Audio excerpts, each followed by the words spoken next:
Speeding along your cloud-native journey and struggling to avoid the speed traps of security? Don't know where to begin securing these cloud-native apps because you're blind to the risks? Are you perplexed and overwhelmed with securing these complex architectures like API endpoints and serverless functions? Well, the comforting news is you're not alone. Hi, my name is Tim Miller. I'm a technical marketing engineer with Cisco's Emerging Technologies and Incubation Group, and I'd like to introduce you to Cisco's Panoptica. It's our cloud-native security application solution that will help you with these doubts and these questions that arise in most developers' cloud-native journey. Now, as a cloud-native security solution, we have to consider a few key requirements. First is we have to secure all of the stages from development to operations. The new attack vectors emerge in each of these stages as a result of being a cloud-native application. And so we have to be able to insert ourselves and secure each point of the pipeline.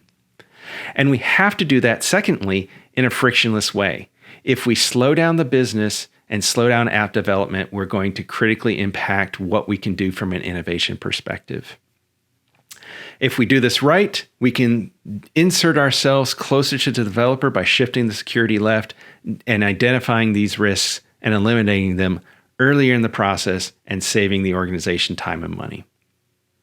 And lastly, we have to secure all components of our applications environment. And this includes the cloud infrastructure on the left, to microservices, to our application, as well as API and serverless environments.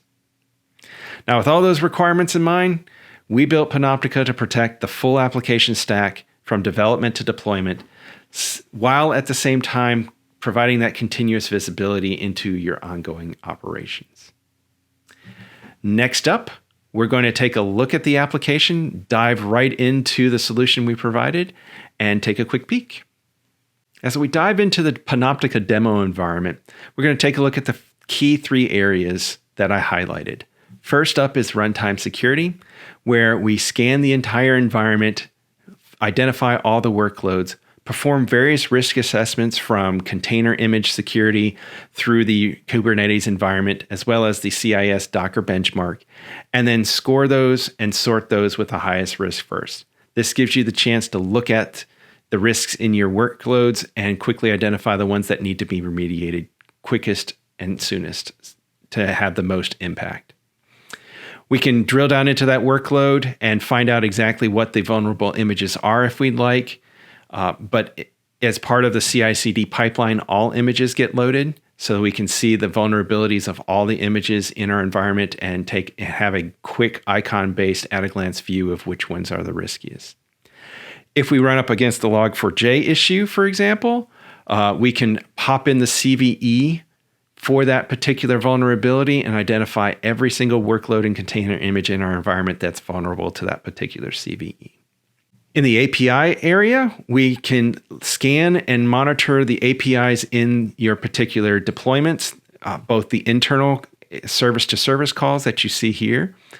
Again, assessing them for the various performances. If we have their API specs loaded, we can also check for deviations from their behavior. In addition, we can look at external APIs and using Cisco Talos information, score them and get that risk-based assessment and scoring to identify which ones might be risky and we might want to choose other APIs for external uses. And lastly, we have serverless, where we plug into your serverless environment, in this case, AWS Lambda, where once plugged in, we get a list of functions. We look at the code that's been posted, assess that code similarly to the container aspects of the product, and then score them, highlight the public APIs versus access to data, or maybe storing security credentials inside the environment.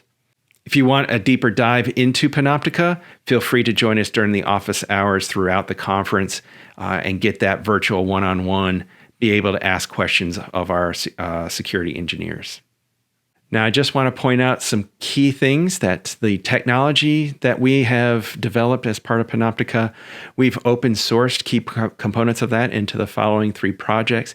You can get more info at openclarity.io or go straight to the GitHub repository for the family of products. We encourage your participation in these open source. That's why we did this. We thought the community would value from this technology and would have greater insight and would love to contribute to these types of security projects in the cloud native space. Lastly, just want to point out that you can go to panoptica.app, get that demo environment that I showed you. That's access to that is freely available. No cost to that, and you've got read-only access to the different potential vulnerabilities that are there. And also you can sign up and deploy Panoptica for free into your environment up to a certain scale. Thank you so much for your attention. We hope that you'll join us at the convention and join us at the booth. Thank you so much.